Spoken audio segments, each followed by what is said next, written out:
Trong chín vài đằng gần lên punin khúc thì roll lê lang lê val he gần lại nôn phung gần thuai thì lại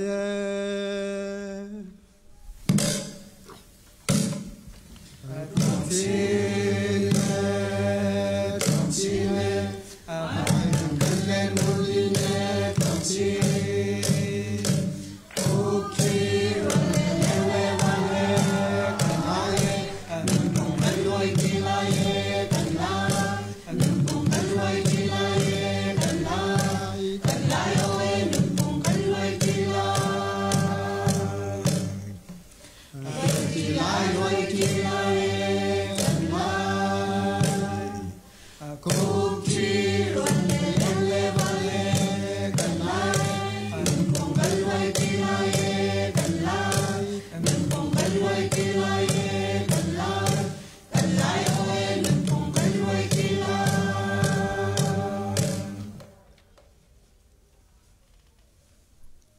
chúng sinh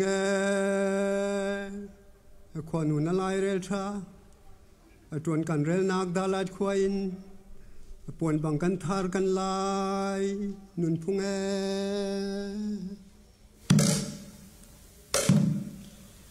chúng sinh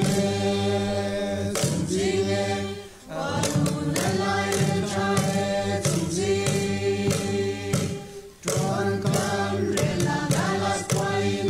puan bang kan thar kan lai nun phung puan bang kan thar kan lai nun phung puan bang oi kan thar kan lai nun phung lai nun phung puan bang tuan kan rel nak dalat khoin puan bang kan thar kan lai nun phung puan bang kan thar kan lai nun phung puan bang oi kan thar kan lai nun phung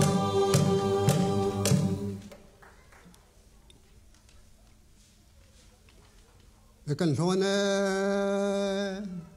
thil kan lai nun phung trong chial ma lo khaza chulin kho chin tuang ni hoilen ogin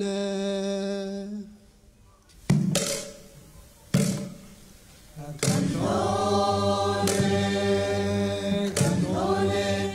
thil kan lai nun phung kan thon kan chial ma lo khaza chulin kan chin tuang ni hoilen ogin kan chin tuang ni hoilen ogin kan chin tuang ni hoilen ogin